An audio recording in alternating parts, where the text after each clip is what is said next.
Hey everyone, welcome to the Anointed Prodigals podcast. Minister Kanisha Lynette here. We are on Mark chapter 11, actually a very short devotional.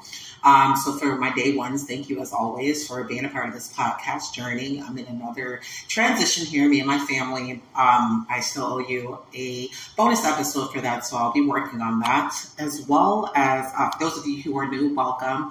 The Anointed Prodigals podcast was formerly known as S.Q Ministries. And so actually it is called the Project Joy Collective. You can find out more information about the ministry at S as in Sam, Q as in quarter, S as in Sam community.com. S.Q.S, which I'm the founder of, is a marketplace ministry that provides mentoring, advocacy, and ministry services. This podcast is a reflection of what the ministry in general is all about. It is for the people who are the prodigals of society, the outcasts of society, the ones that are rejected, the ones that don't fit in by society standards. That is what this podcast is all about and knowing who you are in Christ and not in society. And so, accept everyone as they are, who they are. There's no condemnation from me, no judgment from me. That's God and the Holy Spirit's job, conviction, things like that. That's not my job. And I always ask people to, after hearing a message from me, because these are personal devotionals that I wrote, that's what we're going to be doing. So I do ask people to go ahead and follow along each chapter that we're doing. So we're doing a devotional series right now, and then we usually talk about different topics, things like that. So we're on Mark 11, so obviously check out the book of Mark, chapter 11, and also just pray for discernment, pray for wisdom, and pray for what is meant for you. I always ask that, whether it's me, whether it's another YouTuber or Spotify podcast you're listening on, because I'm also on Spotify as well. Whatever platform you're listening on, I pray that you pray for discernment and wisdom, because there are false teachers like no other. It's a hot mess out here. So, anyways, let's just dive right into chapter 11. Again, these are personal devotionals that I initially wrote, and then it was revealed to me. I'm thinking this was going to be just me and Jesus doing this. It was revealed to me that no, you will be revealing this to others. And so that is how I have it set up. It's also kind of a sneak peek of me and Jesus' relationship and how it can look. So let me go right into it. So the first one is Jesus flipping tables, due to the greed and disrespect of the temple. I mean, I'm not surprised, and I'm surprised I didn't write that down at first. I highlighted it in the Bible, but I forgot to write that note down. That's like the most important, I feel like, most highlighted, most popular, one of the most popular scriptures. Everyone knows about this. Even if you don't read your Bible, a lot of people know about Jesus flipping tables and things like that. And I love it. And we talk about it. And it's like, yep, Jesus has a temper. He definitely was angry, because I am in the Old Testament here. Mark is actually the New Testament, but I'm actually reading the Old Testament, and they say it's just the Old Testament, that he's like an angry God. But honestly, it felt like he was revealed as, I feel like he has all emotions we have, regardless, whether it's the Old or the New Testament. So I believe in this part, when he was revealing that to me, was when I was debating, at least in my life, debating if I really should be doing this marketplace ministry. Should I be charging people for services? Is this something I'm really supposed to do?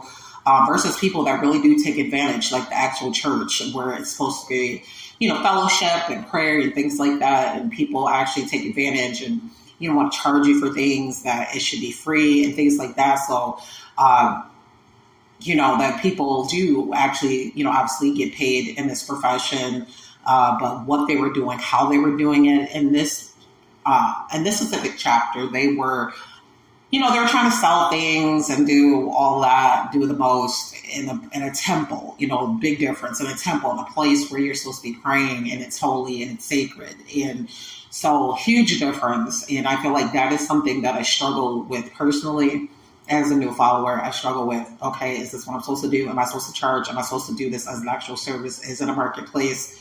And so that is something that is an ongoing struggle for me as well. So I love that he broke that down for me, like what it looks like, where the disrespect was. There is definitely a thin line, and why he did what he did. And then we have give what we have to Christ.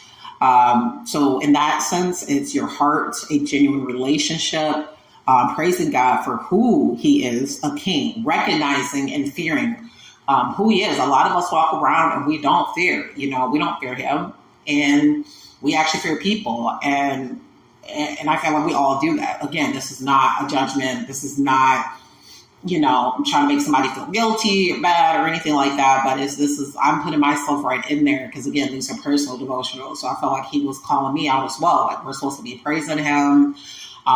We're supposed to give our heart to him instead of trying to do deeds and go to church every Sunday. It's not about that. And I get that a lot. Like, I'll talk to people who are new, who are very, very new, or who are trying to walk with Christ. And they're like, well, I go to church. And it's like, I don't know why people think that means you're a follower. It's like, okay, Satan goes to church too. You know what I'm saying? Like, there's more to it than that. And so I feel like that was a reminder. For someone who is struggling right now on church hopping, I hate that, but we're basically church hopping right now. So as someone who is currently church hopping, I was reminded too that it's not about that. It's about a relationship. My heart condition. Where is it? What are my true intentions when I do things? And then relationship, a genuine relationship with him, and praising him for who he is, realizing he is a king as well as a father and friend. And so he's not your typical king that how people are here in this world. He's a king that actually wants to communicate with you, who actually wants a relationship with you, who actually loves and wants the best for us. So he just reminded me on that. And then we have the fig tree, which is, these are the notes I wrote down. So again, always pray on this. Bearing spiritual fruits, greed, timing, tainted. These are notes that came up for me. Consequences for not bearing spiritual fruit, being active in spiritual fruit. So breaking it down for those who are new in this walk, spiritual fruit is basically, do you possess or obtain, I say possess sounds horrible, but do you obtain the spiritual fruit? Are you a reflection of Christ? Are you, do you know the true character of God? Are you an image of that? Are you reflecting that in your relationships? In your own relationship with Christ, are you doing that? Are you active in the commission and what you're supposed to do and your calling? I feel like it's a mixture of everything. It's not just one particular thing, but the biggest thing, if you were to narrow it down, is it goes back to the heart. Whereas with your heart condition and with your relationship, I love it. Relationship like with God, with Christ, with Jesus Christ. What is your relationship like with others? Are you an ambassador? Because there's ambassadors for everything in this world, but are you an ambassador for Christ? Or are you an ambassador of this world? Or are you trying to do both? And then the consequences for not bearing spiritual fruit. So yeah, I want to talk about that real quick. That's what it is. I mean, he talks about that a lot too, cutting down trees, things like that, branches that aren't bearing fruit. I mean, if you're not doing, after a while, if you're just sitting there and denying God and not even using the gifts that he's personally given you, it gets to a point where he will just take it away. It's like, well, what's the point? You're not using it. Or you will be, you will be held accountable when it's your turn and your time to be face to face with Christ. And he's going to ask you why you did not why weren't you the example of spiritual fruit? Weren't you active in your calling? Knowing that, people like me and, you know what I mean? Like just other people continuing telling you about who he is, what we need to do, what our whole role is and purpose is in this world. It's not just thinking about, what do I want to do in my life? It's what are we supposed to do? Why did God bring us here? What was the whole point of this? So you can't use the whole, I didn't know. Because he witnesses everything, they record everything in heaven. So that is what he's holding us accountable for in that piece. And again, it's not just you. I'm talking to myself as well because I get caught up as well. It's so easy to get caught up in, well, what do I want to do in life? And not having God in that conversation, So that's what I felt like was emphasized in that subject or that topic there. And then we have faith, believing it will come to pass when praying to God. And that is really hard because as someone like myself who had struggled with betrayal, especially people who were supposed to, supposed to love on me, that I'm supposed to trust, that never happened. And so trust has always been an issue. And it's like a natural trickle effect with God, even though he's never let me down. He's never done anything for me to not trust him. I mean, he's been there even when I didn't even think of him.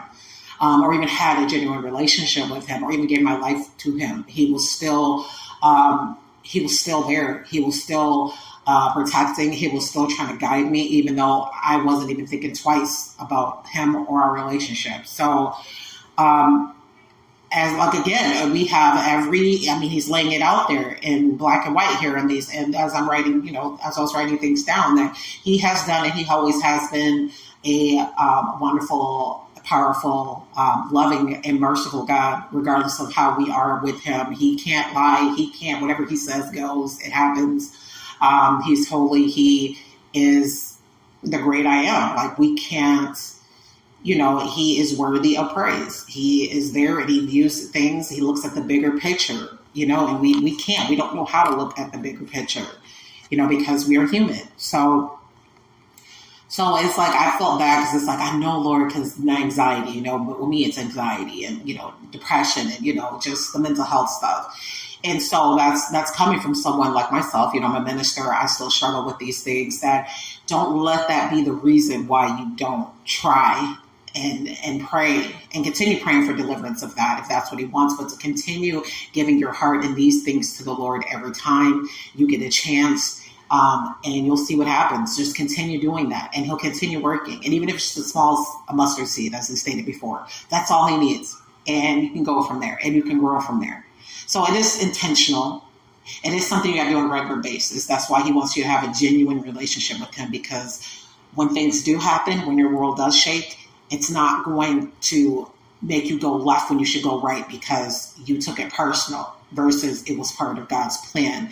And so myself, I feel like I'm still new in that area, and he was letting me know, like, hey, if you're going to pray on something, I need you to own it. So that's what they say, claiming it. I need you to own it. I need you to actually believe I'm going to do this. I believe he can do it, but I struggle with, is he going to really do this for me and my family? That's the part. And that's a slap in his face. So, just working on that. Like, yeah, God, I know you can do it.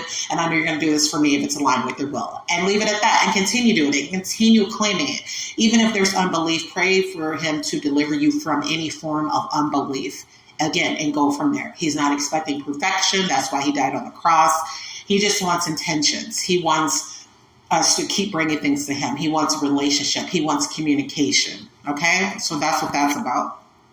And then the last thing here is we question God with the things that we already know the answers to. This reminds me of like a parent-child relationship. I get that a lot for oh my gosh, especially my 11-year-old and my 6-year-old. They'll ask me questions and they already know the answer. Like, Mom, can we get an extra sweet today? Because, yeah, they have ADHD like no other. And I'm like, you already know the answer is no, so I don't even know why you just asked me that.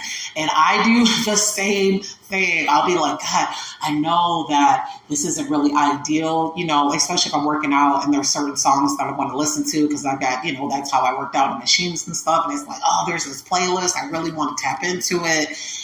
And it's like, God, believe me, I don't believe in what they're saying. I just want to work out, and this is how I work out in zone and just kind of be in a zone. And it's like, I already know the answer. You know what I'm saying? It's like, and I've done it, and then I had the consequences for doing that. And so now I know, don't play and just listen to the gospel music. Which, let me tell you, the gospel music now is not like how it used to be, and I love that. So, anyways, that's what that means. I feel like in that context, it's like he was letting me know, that in this sense, I'm not a baby anymore in this walk with him.